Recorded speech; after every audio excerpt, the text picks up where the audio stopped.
Maravilha.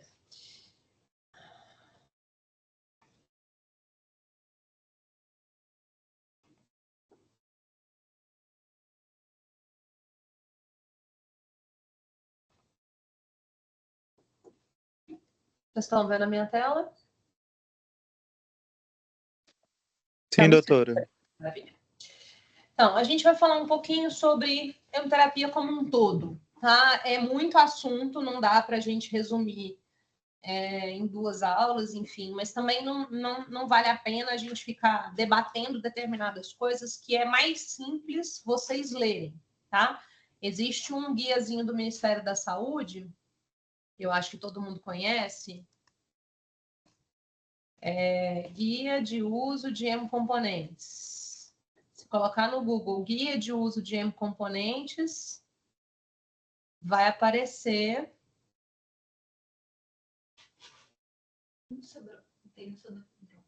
Tem no meu Dropbox, sim, verdade.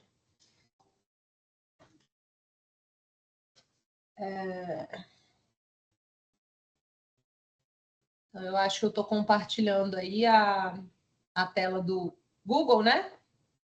Então, vocês estão vendo aí, é esse guiazinho aqui.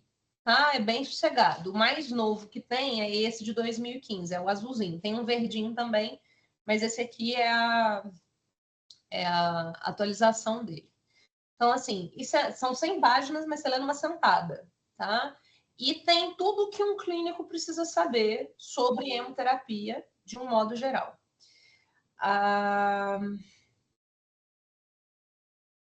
Deixar esse WhatsApp aqui.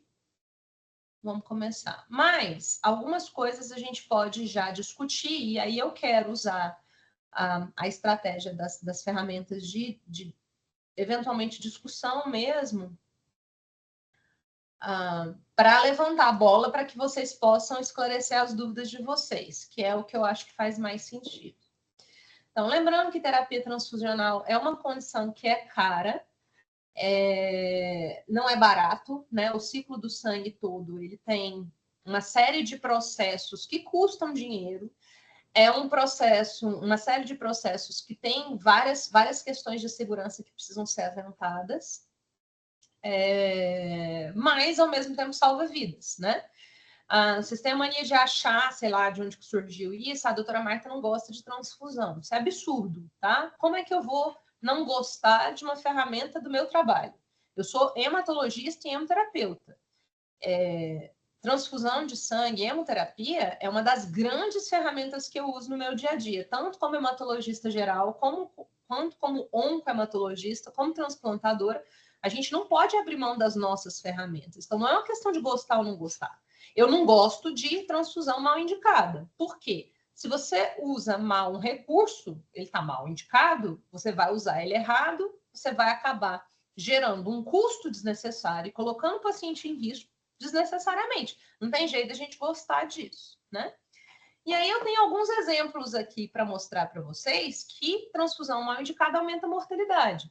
Então, ó, esse aqui é um estudo, peguei qualquer um, tem trocentos, vocês podem escolher, tá? Mas esse aqui é um de plasma fresco em pacientes submetidos à cirurgia cardiopulmonar com excesso de sangramento. Então, atenção, o paciente está sangrando, o paciente que fez uma cirurgia cardiopulmonar, fazer transfusão não diminui mortalidade de 30 dias. Bom, se não diminui mortalidade, você está fazendo por quê?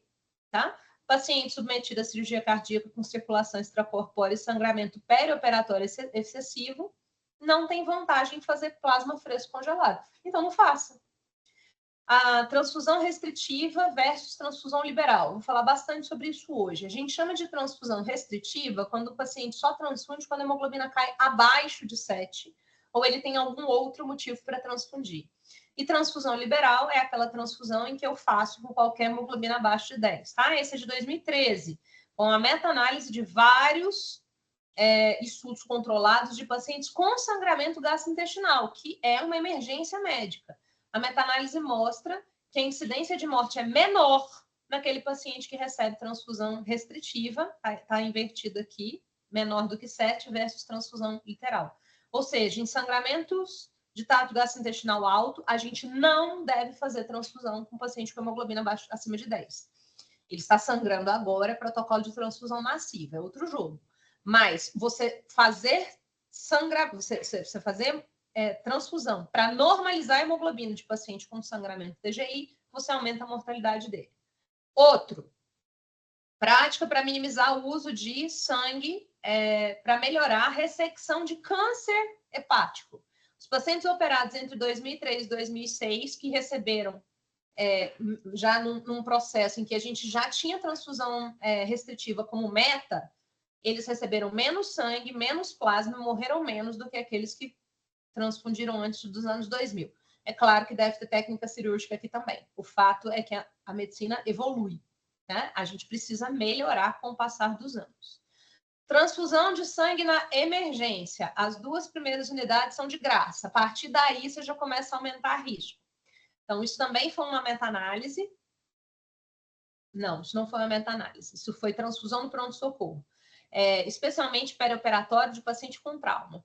A transfusão perioperatória associada ao aumento do risco de recorrência de... Não.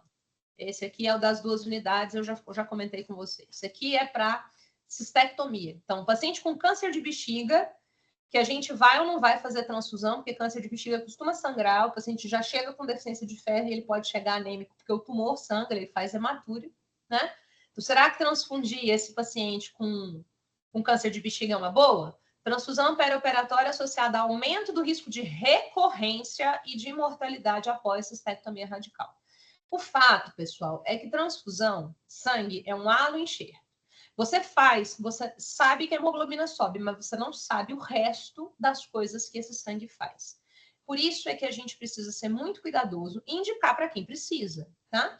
Quem precisa é o paciente, não é você, não é a sua ansiedade, não é a doença que ele tem. Quem precisa é ele.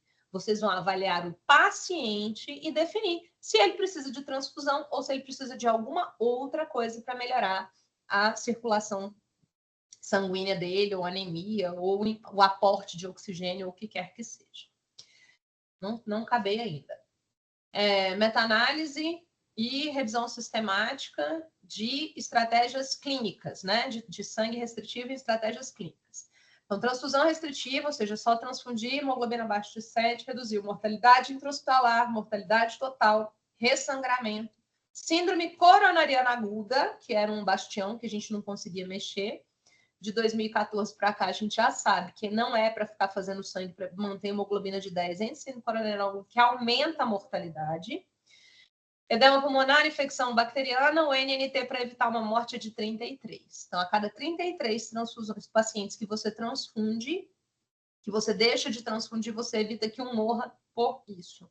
É um NNT extremamente baixo, que a gente não vê em medicina, tá? NNT de simvastatina para evitar infarto é na casa de 100, na casa de 150. Aqui, 33. Então, a gente precisa entender que transfusão é uma ferramenta maravilhosa, é uma ferramenta que salva a vida, mas ela precisa ser bem indicada. E o objetivo dessa aula é eu ensinar para vocês como é que é transfusão bem indicada. Então, a gente vai transfundir aquilo que o paciente precisa, não aquilo que você gostaria que ele recebesse, não aquilo que você acha que ele precisa, não aquilo que você acha que a doença dele demanda. A transfusão é de acordo com a avaliação clínica do sujeito. As condições clínicas são o critério mais importante. Não é doença, não é hemoglobina basal, não é sinais vitais. É o conjunto das condições clínicas. E aí a gente tem que falar um pouquinho das nossas ferramentas quando a gente fala de transfusão. A ferramenta mais comum que vocês conhecem é o concentrado de hemácias, né? Ele tem um volume em torno de 300 ml, mas varia no controle de qualidade entre 270 e 320. É mantido em geladeira. Então, toda vez que você está transfundindo uma unidade de hemácia, você está colocando um líquido gelado no paciente. A gente não pode esperar o concentrado de hemácia ser aquecido em temperatura ambiente para poder infundir, porque isso aumenta o risco de infecção. Cada unidade que a gente tem armazenada, ela dura em média 35 dias, a maioria absoluta das vezes, na verdade, é 35 dias, podendo chegar a 42 dias se tiver aditivo, mas isso a gente não usa na rotina. E essa bolsa tem um hematócrito em torno de 70%. Não pode passar de 75%, porque senão o sangue não corre. E a gente tira o plasma para ela ficar em torno disso. Esse concentrado de hemácias, ele pode ser puro do jeito que ele está, então concentrado de hemácias, ou ele pode ser submetido a uma série de processos que vão entrar de acordo com a necessidade do paciente, tá? Esses processos são a fenotipagem, que é você fazer a tipagem estendida. Então, a gente normalmente faz ABO e RHD, que é o fator positivo que todo mundo fala. Mas, em algumas situações especiais, eu sei que isso não é suficiente. O paciente que transfunde muito tem risco de aloimunização.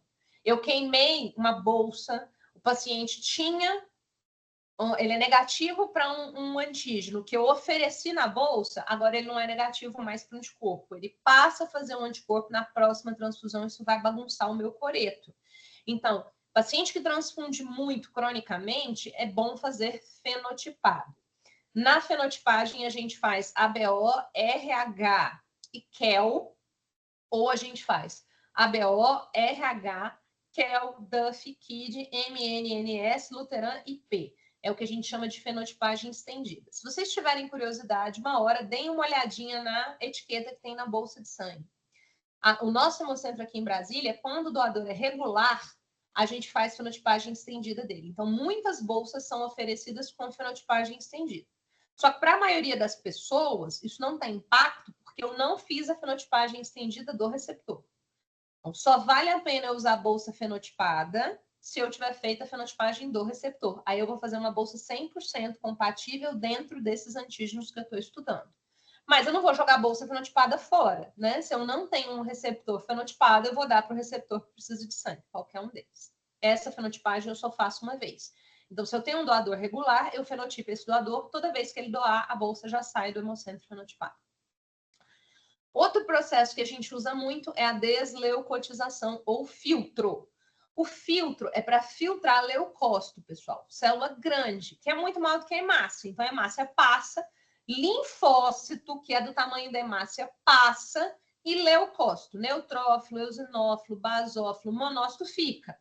Se eu seguro essas células que são imunologicamente ativas, eu diminuo o risco de febre, reação febril não hemolítica, que é a reação transfusional mais comum que a gente tem. Bom, para quem que eu vou filtrar sangue? Aquele paciente que eu não quero que ele tenha febre. Aí você fala assim, Marta, eu não quero que ninguém tenha febre. Não. Tá? Uma pessoa que não tem doença nenhuma, que está tomando uma bolsa de sangue, porque amanhã vai fazer uma cirurgia, eu dou uma bolsa de sangue, ele faz uma febre e ninguém morreu. Uma pessoa que está no pronto-socorro lá, exsanguinando, e eu estou fazendo bolsa de sangue para ele agudamente no pronto-socorro, se ele fizer uma febre por conta de uma transfusão, tá tudo certo. Agora, um falciforme, eu não quero que faça febre. Um paciente que já estava séptico, eu não quero que faça febre. Um paciente que está na UTI, eu não quero que faça febre. Um paciente transplantado, um paciente imunossuprimido, eu não quero que faça febre. Por quê? Até eu explicar se essa febre é do sangue ou da doença ou de outra coisa, eu baguncei demais o acompanhamento desse paciente. Então, toda vez que a febre significar mais do que uma reação transfusional besta, é bom eu mandar desleucotizar ou filtrar o sangue. Você escreve lá no pedido. Um concentrado de hemácias filtradas. O banco de sangue vai te mandar uma desleucotização com poder de redução de até 99,9% dos leucócitos. Outro processo que eu posso submeter a hemácia é desplasmatizar, tirar o plasma. Lembra que o hematócrito é de 70%? Então, tem 30% de plasma nessa bolsa aqui. Eu vou tirar o plasma daquele paciente que o plasma pode bagunçar a vida dele. Basicamente, hoje, só tem uma indicação para desplasmatizar, ou lavar. Tirar o plasma é lavar o sangue com soro fisiológico, centrifugar e manter ele com soro como líquido para deixar o hematócrito a 70% no lugar do plasma. Então, eu jogo soro fisiológico, centrifugo, jogo sobre a nadante fora, jogo soro fisiológico, centrifugo, jogo sobre a nadante fora. Gente, sem sistema aberto, tá? Obviamente, eu faço em câmara de fluxo, em capela, mas esse sangue está aberto. Então, se eu lavar o sangue, eu preciso usar em 24 horas, tá? O risco de contaminação aumenta muito. E como eu falei, só existe uma indicação de tirar o plasma de uma bolsa de sangue. Basicamente, é deficiência de IgA. Então, pessoas que têm deficiência de IgA quando elas entram em contato com a EGA do plasma transfundido, elas correm o risco de fazer reação anafilática, especialmente na segunda transfusão. Na primeira, geralmente sai de graça. Então, o paciente que já fez reação anafilática, que é uma reação grave que mata, na próxima vez que eu for fazer sangue para ele, eu vou fazer sangue desplasmatizado. Outro processo que eu posso submeter esse concentrado de hemácias é a irradiação. A irradiação é irradiar essa bolsa com raios gama. É jogar a radiação ionizante mesmo, para matar a célula que tem núcleo, ou seja, a célula que se multiplica. Basicamente, no sangue, quem tem núcleo é só leucócito. A gente não costuma irradiar a bolsa não filtrada. Então, quando eu vou irradiar, eu vou usar uma bolsa filtrada e irradiada. Eu tirei os leucócitos grandes. O meu objetivo com a irradiação é matar linfócito. A indicação principal de fazer irradiação é você evitar a doença do enxerto versus hospedeiro transfusional. O que é isso?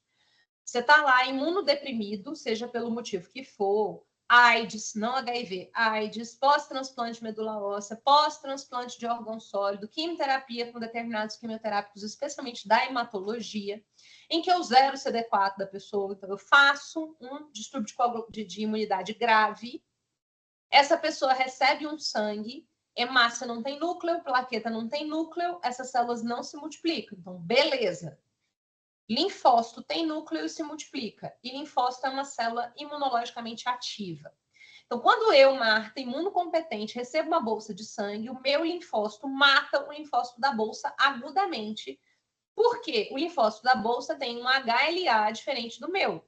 Hemácia e plaqueta não tem HLA desse jeito. Então, a gente não agride hemácia e plaqueta, mas o linfócito, o leucócito, a gente vai agredir. E aí eu mato essa célula e fim. Se o meu sistema imunológico está chumbado, eu perco a capacidade de matar essa célula. E aí, essa célula, o linfócito pode crescer e te comer. Doença do enxerto versus hospedeiro que vem de uma transfusão. É a mesma doença do enxerto versus hospedeiro que vem de um transplante de medula óssea. No transplante de medula óssea, eu estou dando linfócito para matar a doença e aí eu acabo dando uma célula imunologicamente ativa que pode matar a pessoa. Mas eu estou enfiando imunossupressor nessa pessoa para acalmar esse linfócito que vem. Na reação do enxerto versus hospedeiro transfusional, a mortalidade é de 100%. Tá? Você não consegue segurar. Então, a gente tem que prevenir. Nessas situações que eu citei, AIDS, transplante de órgão sólido, transplante hematológico, quimiohematológica, concentrado de hemácias filtrados e irradiados. Transfusão de recém-nascido, transfusão intrauterina, concentrados de hemácias filtradas e irradiadas. Eu inviabilizo o linfócito quando eu faço radiação. Eu posso aquecer esse sangue.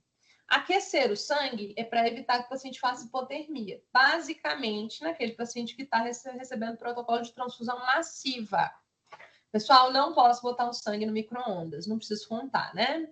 Não posso colocar o sangue na torneira de água quente que tem no pronto-socorro.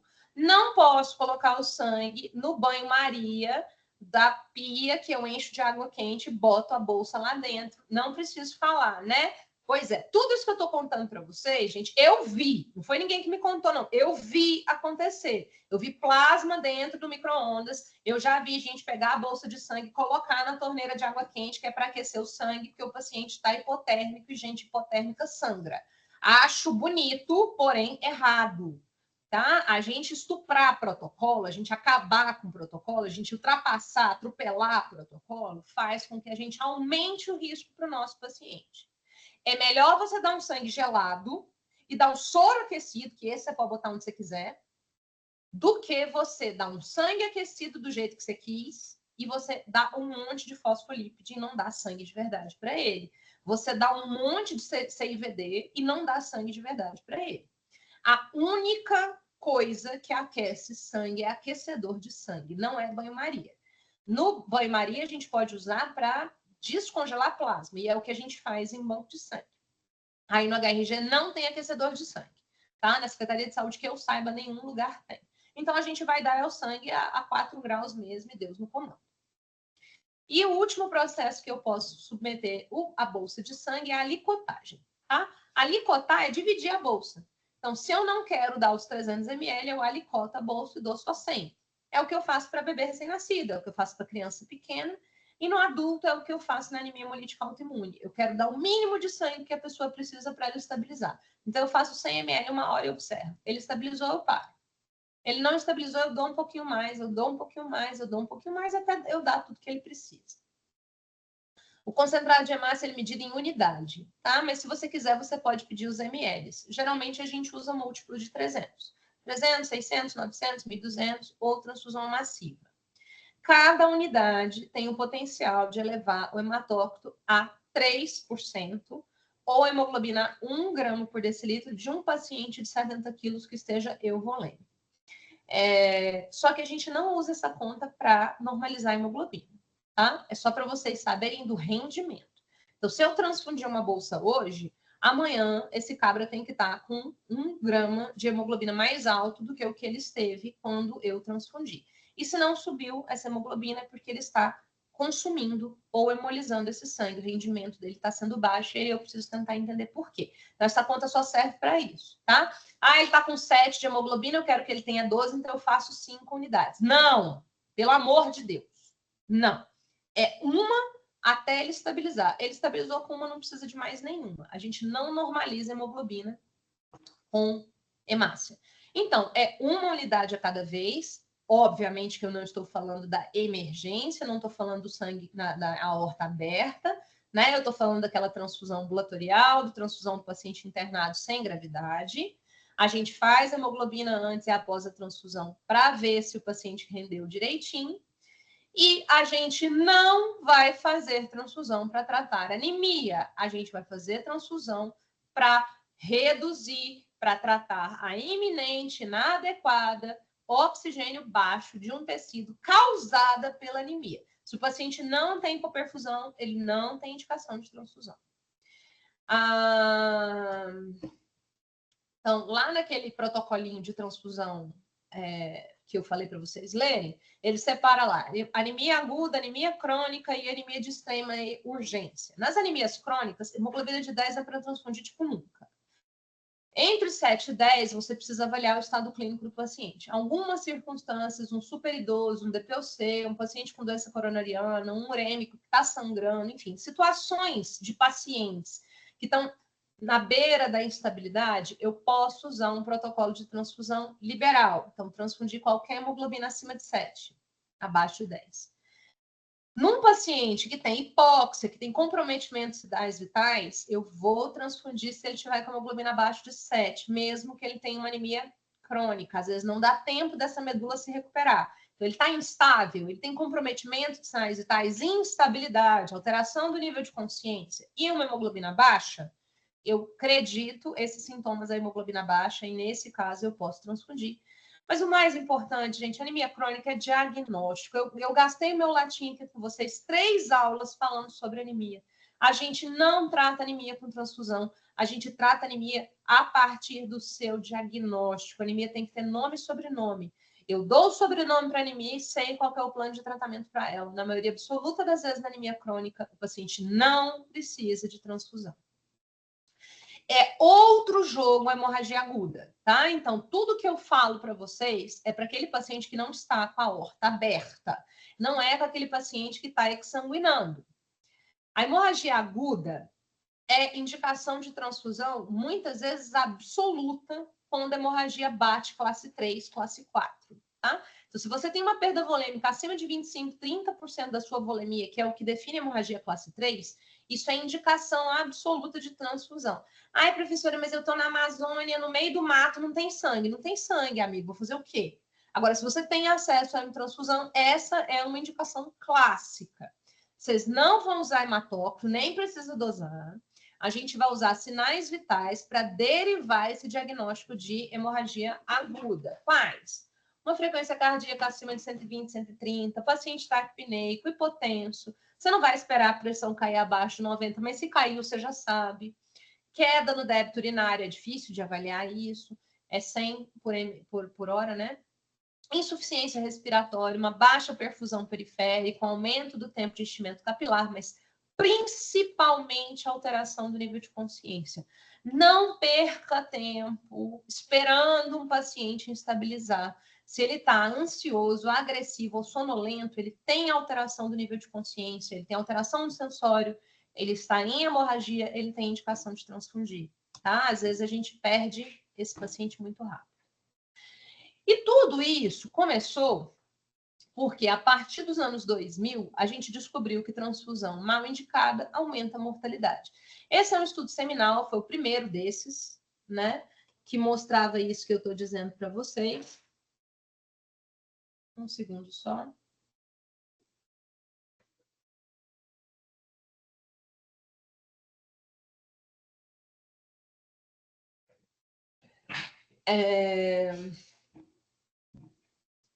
Esse foi o estudo seminal que mostrou, na verdade, foi uma meta-análise, né, que mostrou que transfusão mal indicada aumenta a mortalidade. Então, são vários estudos definindo um threshold, um gatilho transfusional restritivo versus o liberal, e não tem diferença de mortalidade em todos eles. Mas, quando você faz a meta-análise, tipo, favorece restritivo, e só não posso dizer que aumenta a mortalidade porque encosta no 1. Nessa época que essa era a verdade. Hoje a gente sabe que aumenta a mortalidade, sim. Então, esse estudo foi atualizado em 2014, foram outros trials com mais de 2.000 pessoas, e a gente viu que aumenta a mortalidade, sim. Então, o último guideline da Sociedade Americana de Bancos de Sangue, que é a ABB, saiu no JAMA em 2016, define esse gatilho como gatilho para quase todo mundo, para transfusão, hemoglobina apenas abaixo de 7,8, tá? E aí a gente vê aqui que ainda não teve diferença de mortalidade nessa meta-análise, mas a gente tem outras que mostram que sim.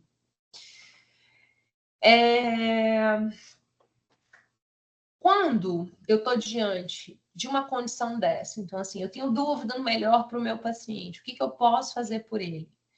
Em relação à hemoterapia, a resposta costuma ser patient blood management. Tá? Isso é um conceito que vocês precisam entender. Patient Blood Management, ou PBM, é um conjunto de estratégias que foram feitas com o objetivo de conservar sangue. Conservar sangue, pessoal, não é deixar o sangue na geladeira. Conservar o sangue é conservar principalmente o sangue dentro da pessoa. Tá? São múltiplas estratégias para diminuir perda sanguínea diagnóstica, que é bizarra, perda sanguínea terapêutica, que é bizarra, perda sanguínea intraoperatória, que é bizarra, perda sanguínea porque o paciente tem um distúrbio de coagulação, ele tem uma causa de sangramento. Estratégias para aumentar a tolerância individual à anemia, para a gente diminuir os gatilhos transfusionais, porque, de novo, transfusão é um halo enxerto. A gente não pode ser leviano com um órgão que a gente tira de uma pessoa e coloca na outra. A gente entender que fisiologia não é matemática. Eu não preciso ter números bonitos, números redondos que foram inventados para deixar o meu paciente bem. Eu preciso avaliar clinicamente o meu paciente. Nem sei por que eu coloquei isso aqui, mas só para vocês saberem, transfusão causa imunossupressão. A gente já tem um monte de estudo mostrando que a transfusão no paciente com câncer diminui a resposta do paciente individual ao câncer, pode aumentar o risco de recidiva e mortalidade. Pacientes em quimioterapia com hemoglobina baixa, geralmente abaixo de 10, não toleram anemia, porque eles não têm medula e eles estão vivendo um sobe e desce, né? Então, pacientes com hemoglobina baixa aguda, ou seja, com sangramento agudo ou com uma queda rápida de hemoglobina, a gente usa um gatilho transfusional mais alto. Já crônico, a gente só vai transfundir com hemoglobina abaixo de 7. A eritropoetina está muito bem indicada no câncer, especialmente para o paciente paliativo. Gente, não é paciente em cuidados paliativos, tá? Paciente em quimioterapia paliativa, ou seja, qualquer quimioterapia que não tem intuito curativo, a eritropoetina é a primeira linha de tratamento para evitar transfusão e para normalizar a hemoglobina desse paciente com câncer. E, obviamente, você vai dar ferro, vai dar ácido fólico, vai dar B12, vai dar proteína, vai tentar nutrir esse paciente, né? Você vai dar tijolo para o nosso pedreirinho fazer parede. E existem algumas situações que são contraindicação de transfusão, tá? A gente não indica hemácia para normalizar a hemoglobina, já falei 1000 vezes, falei 1001. A gente não faz concentrado de hemácia transfusão para aumentar bem-estar, isso é coisa de gente doida. A gente não faz para transfusão para promover cicatrização de feridas, isso era uma verdade antes dos anos 2000, por exemplo, para doença falciforme, né? Então, assim, paciente que tinha falciforme tinha úlcera. A gente deixava ele com a hemoglobina mais alta, com a S mais baixa, na tentativa de aumentar a chance de cicatrizar a ferida. Não aumenta. Eu não preciso comentar de transfusão de hemácia profilática, acho que eu já fiz meu comercial aqui. E Deus me defenda de transfusão de hemácia para expansão de volume. A gente não faz isso. Ah, professora, mas o paciente com choque hemorrágico. O choque hemorrágico, você está tratando a hemorragia. Choque hipovolêmico, você vai tratar com soro. São coisas diferentes. É óbvio que no choque hemorrágico a gente vai dar sangue e soro. Mas no choque puramente hipovolêmico, sem ser o hemorrágico, a gente não vai usar sangue para fazer a expansão, a gente vai fazer soro. E na medicina que eu fiz, pode ser que ela tenha evoluído e mudado, a gente não usa coloide na emergência, né? Nenhum estudo que eu li mostrou que coloide aumenta a chance de você controlar o choque, diminua a mortalidade, nem nada assim. E o coloide pode causar anafilaxia. Inclusive, eu já vi acontecer. É um medicamento. Então, esse medicamento tem seus riscos intrínsecos. Se não melhora sobrevida, não tem motivo para a gente usar. Mas, de novo, pode ser que eu esteja desatualizada, porque tem muitos anos que eu não leio isso. Então, vocês precisam checar, tá? Mas na minha medicina não era para usar coloide. Sim, a transfusão, qualquer transfusão não pode ultrapassar 4 horas, tá? Eu coloquei aqui que o tempo de infusão de adulto é entre 1 hora e 2 horas para cada bolsa de sangue, porque a bolsa não pode ficar pendurada em ar ambiente por mais do que 4 horas. Então, o ideal é que você faça a transfusão em no máximo 2 horas para ganhar tempo. Tá? Para não correr o risco de deixar essa bolsa pendurada lá 4 horas, porque o risco de sepse aumenta muito se você deixa a bolsa lá por muito tempo. Bom, hemácia era isso. Vamos falar de plaqueta. Basicamente, as indicações de transfusão de concentrados de plaquetas estão associadas a plaquetopenias desencadeadas por falência medular. Raramente indica-se em plaquetopenias por destruição periférica ou alterações congênitas da função plaquetária. Gente, com essa frase na cabeça, como é que vocês têm coragem de transfundir dengue? Me explica. Por que que as pessoas acham que dengue é uma indicação de transfusão de plaqueta? Dengue é claramente uma plaquetopenia por destruição periférica, não é uma plaquetopenia medular. Vocês nunca viram um paciente com dengue com 10 mil plaquetas exsanguinar e morrer, porque isso não acontece. O paciente com choque hemorrágico do dengue morre de choque. E a hemorragia que acontece no choque do dengue é o evento final do CIVD que ele tem, porque ele está chocado. Não é a plaqueta que mata ele. Ter plaqueta baixa não define que um dengue é grave. Ter plaqueta baixa não é indicação de transfusão de plaqueta no dengue. Ah, professora, ele está cheio de petequia. Tapa o nariz, toma um diazepam, se precisar, você dá um diazepam para ele também, e espera que a dengue vai resolver, e junto com ela as petequias. Mas dengue nada mais é do que uma PTI. Toda vez que começa a chuva, vocês começam a quebrar o banco de sangue, porque vocês ficam pedindo transfusão de plaqueta para dengue. Não é para pedir transfusão de plaqueta para dengue. Professora, o paciente está chocado com CIVD e morrendo de sangramento lá na UTI. Beleza. Você está transfundindo um CIVD com sangramento. Você não está transfundindo dengue. Deu para entender a diferença? São coisas completamente diferentes. Então, o paciente que vai morrer de sangramento, que ele está sangrando e vai morrer do sangramento, ele tem indicação de fazer o que você quiser. Plaqueta, plasma, dança na chuva, pular no orvalho da manhã, só a favor. A gente parte para medidas extremas em situações extremas. Agora, não sendo essa a questão, economizem plaqueta. Vocês transfundem quem não precisa, falta para quem precisa. E a plaqueta é o hemocomponente que mais falta. Por quê? Plaqueta dura. Cadê a plaqueta? Faltou um slide aqui. Plaqueta, pessoal, ela é colhida de duas formas. Ou eu posso escolher separando o sangue total. Então, eu colho o sangue total, aí eu faço uma primeira centrifugação e separo plasma rico em plaqueta de concentrado de hemácia. Concentrado de hemácia está pronto, vai para a geladeira. Aí o plasma rico em plaquetas eu posso separar de novo o concentrado de plaquetas do plasma fresco congelado. O concentrado de plaquetas vai lá para a geladeira.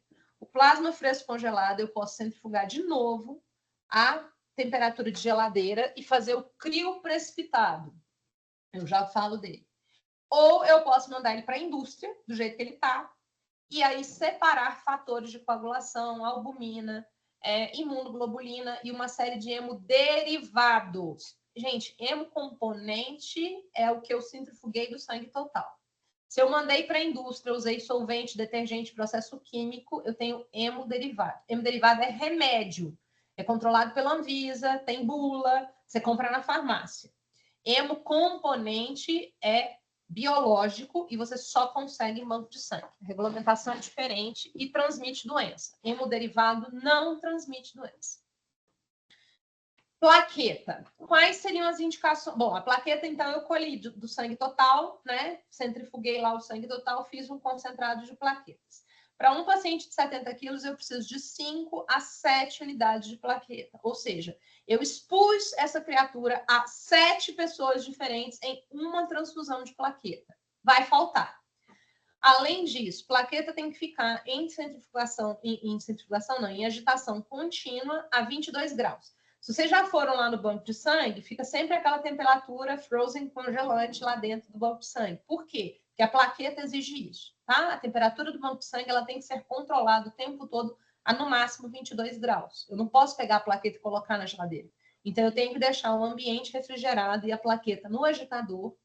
E enquanto ela estiver ali no banco de sangue, ela está viável dessa forma. Plaqueta dura 5 dias, tá? E é o componente que mais faz contaminação bacteriana. Por isso é que ela tem que ficar a 22 graus, e por isso que ela só dura 5 dias. Doutora, outra forma de coletar. A outra forma é a férise. A férise. Isso. Então, se eu não puder, assim, se eu quiser uma outra forma de coletar plaqueta, eu coloco um doador na férise, o sangue passa numa máquina, separa o que eu quero, devolve o resto. A férise é tudo igual, tá? Tem plasmaférese, leucocitoférese, eritrocitoférese e plaquetaférese. A plaquetaférese é a forma que a gente tem de fazer a coleta de plaquetas para doação. Aí eu consigo tirar um montão de plaqueta de uma pessoa só, então a cada plaquetaférese eu exponho o doador a o receptor a um doador só. A plaquetaférese é muito melhor, né? Para o paciente especificamente. Faz diferença para uma pessoa que vai tomar uma plaqueta uma vez na vida? Não faz. Então, eu posso usar plaqueta randômica em situações que não são de transfusão crônica. Agora, paciente da hemato, paciente da onco, paciente na UTI, se eu puder, eu priorizo o uso de plaquetas por aférese, que são mais caras. Então, eu tenho essas duas formas de coletar. Das duas formas, eu tenho que deixar 22 graus em agitação contínua no banco de sangue e a durabilidade são 5 dias. Vai faltar. É um componente que sempre falta. Quando a gente faz aquelas campanhas lá, doe sangue, tá faltando estoque de OA, qualquer coisa, é tudo mentira, tá? O estoque de hemácia, ele cai, mas o que falta mesmo no banco de sangue geralmente é plaqueta. Especialmente na época da dengue. Bom, indicações, o que a gente pode fazer com um concentrado de plaquetas? Eu falei uma série de processos que você pode fazer com as hemácias, né? A plaqueta, a gente não faz ABO compatível, você faz a plaqueta que tem, mas se puder fazer ABO isogrupo é melhor. Então, se eu sou A, se eu puder receber uma plaqueta A, é melhor. Mas se só tiver plaqueta B, eu posso receber A, B, C, qualquer plaqueta que tiver. Eu não posso aquecer plaqueta, eu não alicoto plaqueta, eu não centrifugo plaqueta, eu não lavo plaqueta. As únicas coisas que eu posso fazer com plaqueta são filtrar para tirar leucócito e irradiar, que é matar linfócito. O restante a gente não faz com plaqueta. No paciente que vai ser submetido a múltiplas transfusões, filtre. No paciente que tem risco, porque ele tem distúrbio de imunidade, filtre e irradia, e é isso. Vamos para as indicações, então. As principais indicações de plaquetas são falências medulares, ou crônicas ou transitórias, falências medulares. Incapacidade de produzir plaqueta na velocidade adequada, tá? E é daí que vem aqueles gatilhos transfusionais que vocês conhecem tão bem. Você só ler a primeira parte da conversa. Professor, eu aprendi que se o paciente está com menos de 10 mil plaquetas, ele tem que transfundir sempre. Sempre, vírgula, sempre que ele tiver uma falência medular. Não é para dar qualquer paciente com 10 mil plaquetas. Se ele tem PTI, se ele tem dengue, não entra nessa conta. Então, no paciente com falência medular transitória, uma contagem abaixo de 10 mil plaquetas indica transfusão sempre, ou quase sempre. A gente já fez estudo tentando baixar para 5 mil. E quando a gente faz isso, o paciente morre mais. Então, o critério ainda é 10 mil. Em algumas circunstâncias, a gente sabe que o consumo de plaquetas é maior. Então, a gente faz uma contagem, a gente usa um gatilho mais alto. Basicamente, é o paciente infectado, com febre, com sangramento mucocutâneo, com doença do enxerto verso hospedeiro, que é quem faz transplante de medula óssea, com medicação que diminui a sobrevida plaquetária, com hiperleucostose, quando o paciente tem uma leucemia aguda e tem muito leucócito, especialmente na promielocítica aguda. Quando eu tenho distúrbio combinado de hemostasia, quando o paciente, além de ter plaqueta baixa, ele tem alteração dos fatores de coagulação, quando a contagem plaquetária despencou muito rápido, o paciente não teve tempo de se adaptar, essas são indicações que eu posso usar um gatilho de 20 e 50 mil para procedimento invasivo. Quando o paciente tem uma falência medular crônica, tipo o cabra que vive com 5 mil plaquetas em casa por uma falência medular, HPN, anemia hemolítica, anemia aplásica, síndrome dysplásica, a gente pode deixar um gatilho mais baixo, mas a gente sabe que a gente está correndo mais risco dele sangrar. Nas plaquetopenias por disfunção plaquetária, então nas plaquetopatias, o paciente tem disfunção plaquetária, a contagem é normal, mas a plaqueta dele não presta, tipo Glanzmann, tipo trombocitopenia do Mediterrâneo, tipo algumas macrotrombocitopenias, plaquetopatia, Mayheglen, Bernard-Soulier, doenças que a plaqueta não funciona bem, a gente pode indicar a transfusão mesmo com a plaqueta alta, porque na verdade o problema é de função. Então, quando o paciente vai ser submetido a um procedimento invasivo, quando ele tem algum sangramento anormal, mas de um modo geral a gente segura a transfusão porque esses pacientes não se beneficiam de transfusão na maioria das vezes. Na cirurgia cardíaca, nossos gatilhos são bem altos, tá? Então, se o paciente tem sangramento intraoperatório, às vezes a gente vai transfundir plaqueta normal, porque ele está antiagregado, né? Ele tomou AS, ele tomou clopidogrel, enfim. Então, a gente pode usar a transfusão nessas situações. Na transfusão massiva, quando o paciente perde uma volemia, uma e meia volemia, 2 volemias, se eu sangrei sangue total e transfundir hemácia, vai faltar plaqueta, vai faltar plasma. Então, é daí que vem aquelas reações de 1 para 1, de 2 para 1, hemácia para um plasma, 2 hemácias para 1 plasma.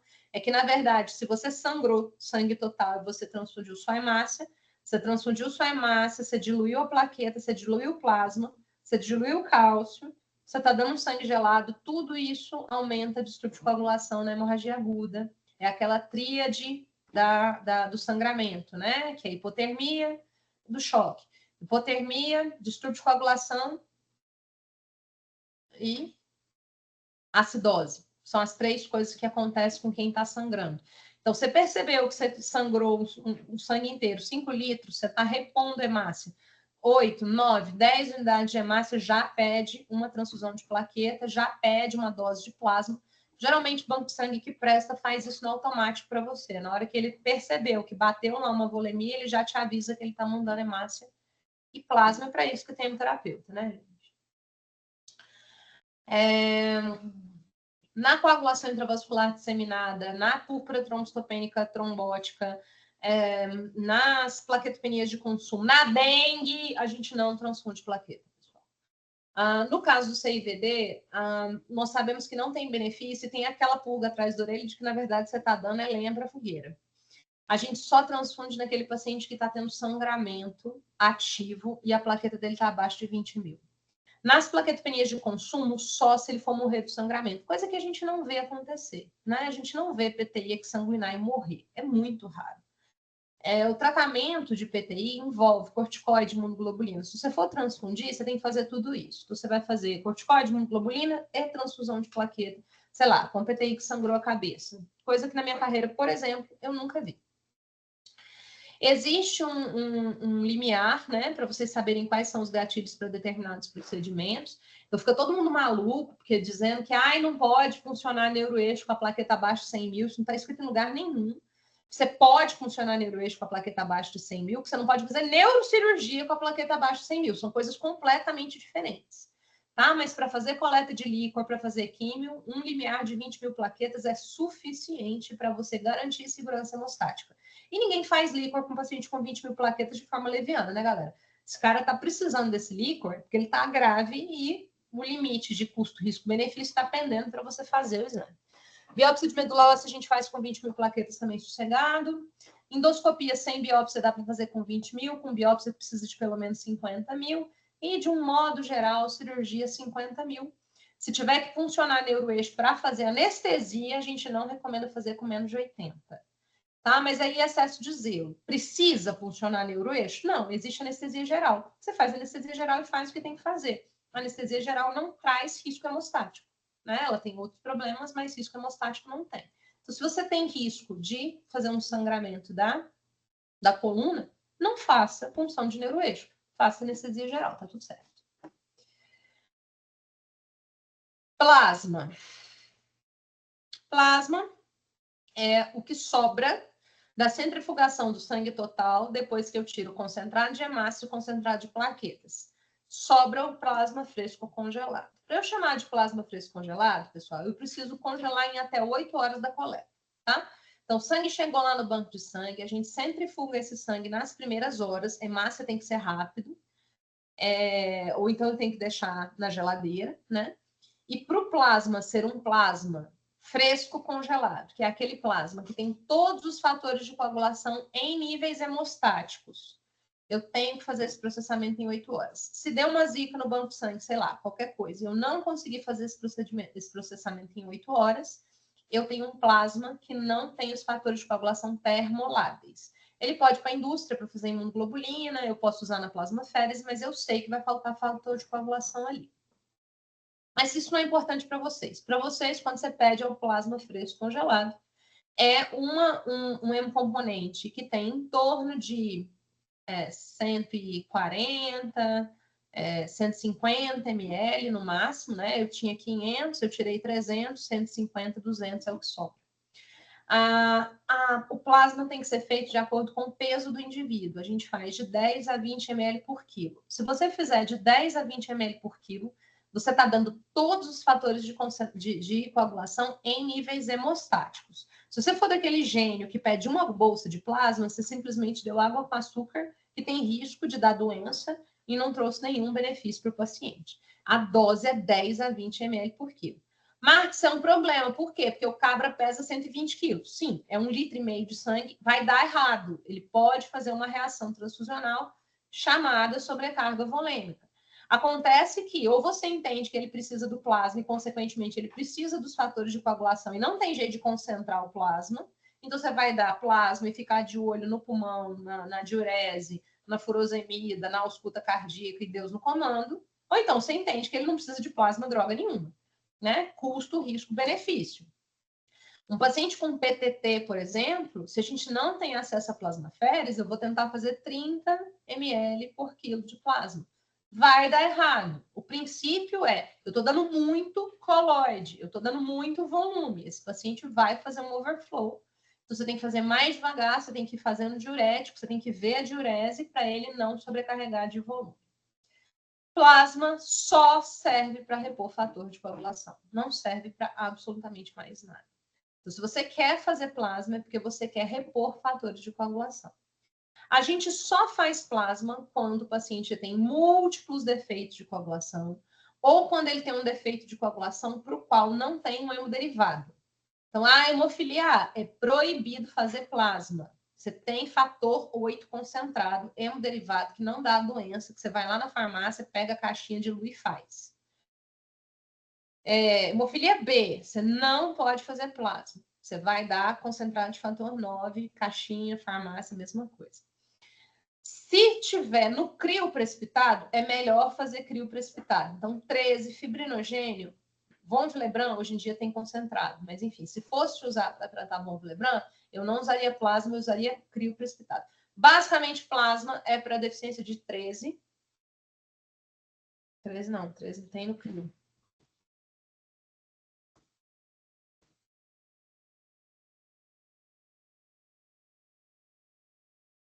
Tem no crio. É basicamente para infusão de fator que eu não tenho concentrado, tá? Eu tenho concentrado por 8, por 9, por 7, para o fibrinogênio. O restante você pode fazer plasma.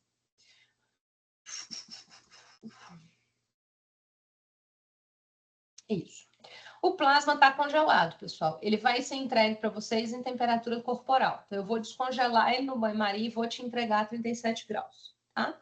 A gente pode infundir ele em até 6 horas em ar ambiente ou 24 horas se ele estiver em geladeira. Mas depois que eu descongelei, eu tenho que infundir no máximo 24 horas, porque senão eu perco o plasma. Indicação: distúrbio de coagulação por deficiência de múltiplos fatores, tá? Então, se eu tenho, por exemplo, cirrótico, não tem fígado, não produz fator de coagulação, está sangrando plasma, pode ser a sua indicação.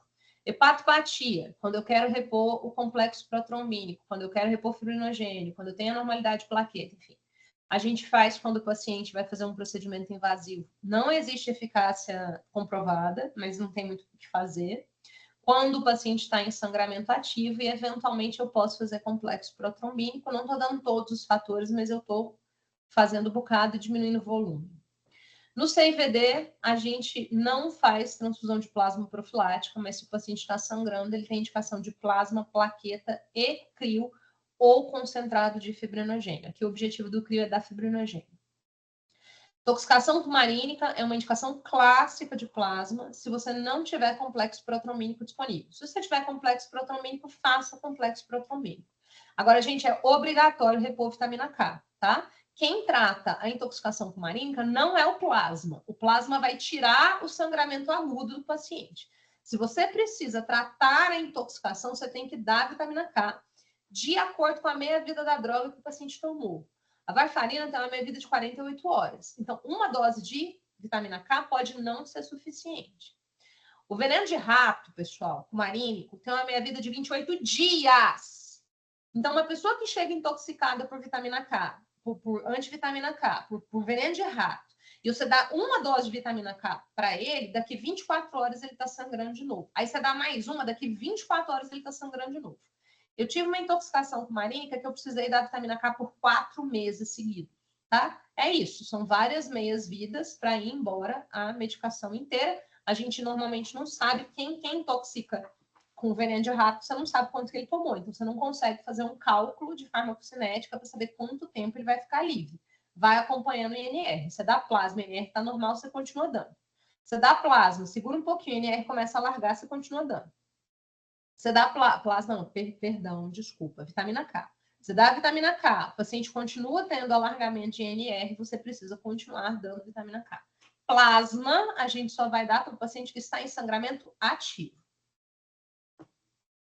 Transfusão massiva, a gente já comentou. Então, perdeu uma e meia, 2 volemias, você começa a ter coagulopatia do trauma, você diluiu esse sangue, você precisa repor fator de coagulação de plasma. A vantagem do plasma é que ele sempre é quentinho, né? Então, começou a ter alteração de NR-TTPA na emergência, na transfusão massiva, ou no ROTEM, né, que é o trombolostograma, tem indicação de começar o plasma, mas bateu 1,5 volemia, você já pode começar o plasma no automático.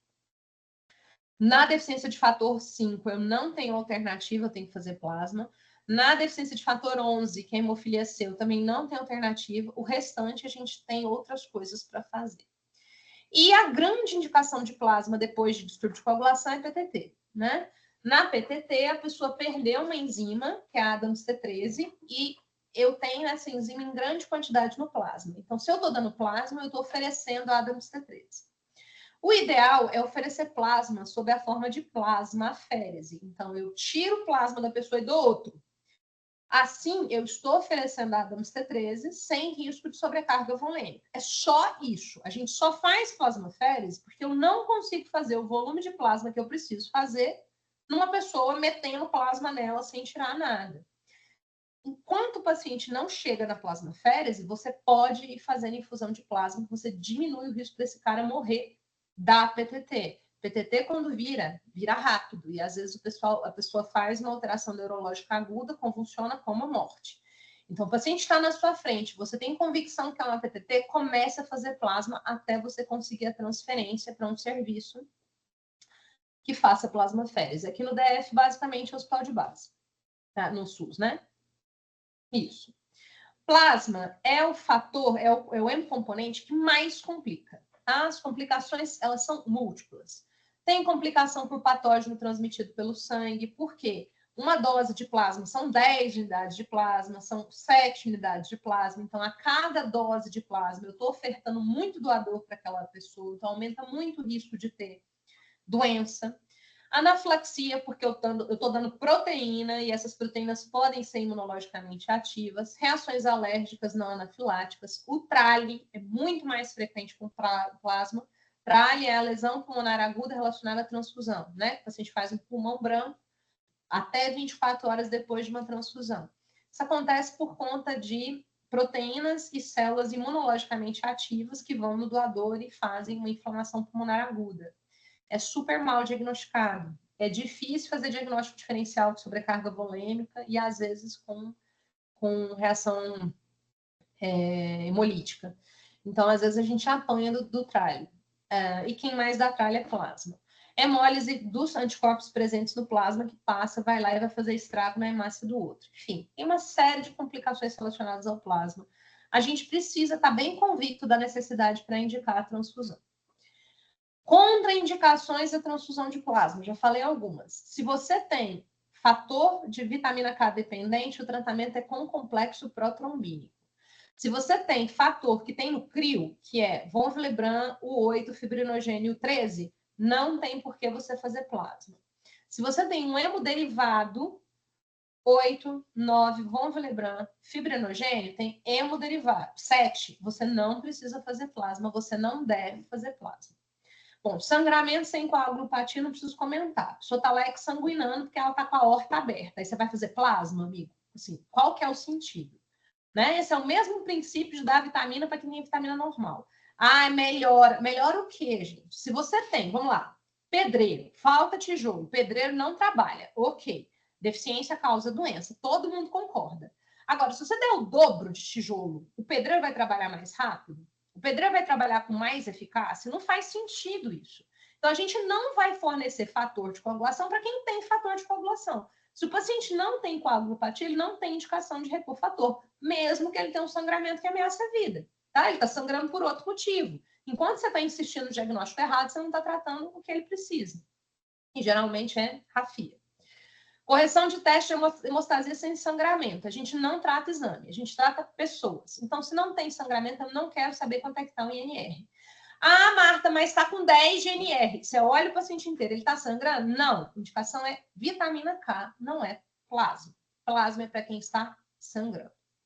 Bom, recompor sangue total, acelerar a cicatrização, desnutrição, tratar a perda proteica, tratar a imunodeficiência, tratar volemia, hipovolemia, isso é coisa de gente doida, né? No século XXI, falar um negócio desse em voz alta é crime, pois tem médico que está vivo e fez isso ainda no nosso momento, no nosso meio. CRIO, para terminar. CRIO é aquela fase do plasma que eu separo centrifugando a temperatura de geladeira. Então, entre 1 e menos 6.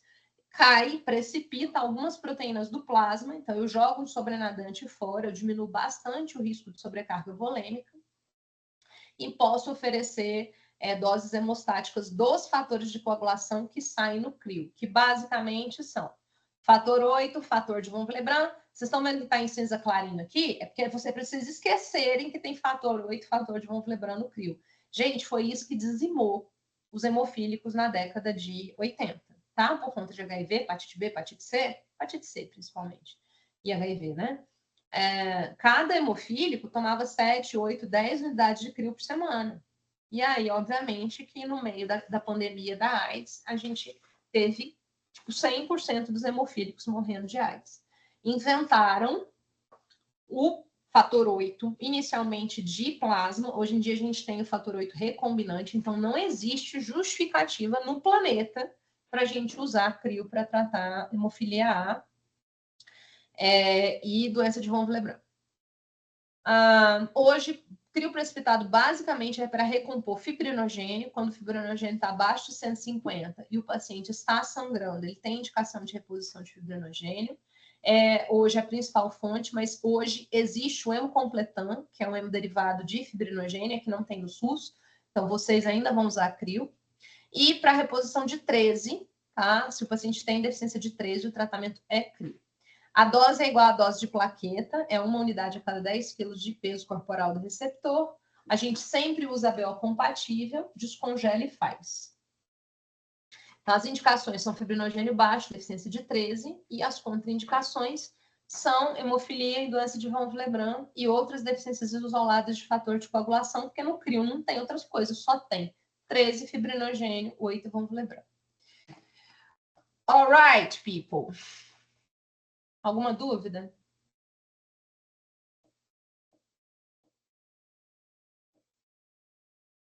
Não, doutora. Não, sem dúvidas. Maravilha. Semana que vem nós vamos falar sobre o ato transfusional. Então, a gente vai falar sobre como é que pede sangue, quais são os exames que são feitos antes da transfusão, por que demora. E, na sequência, a gente vai falar de reações transfusionais, que eu acho que é o mais importante para vocês. Alright? Então, doutora, você gravou essa aula? Senhora? Gravou a aula? Tem como mandar para a gente para processar com calma? Eu vou arrumar isso depois, vou colocar todas essas aulas que eu dei para vocês no YouTube, tá? Ótimo. Obrigada, ótimo. Muito obrigada. O que mais, galerinha? Falou. Beijos. Até daqui 15 dias. Até, doutora. Obrigada. Tchau, doutora. Tchau.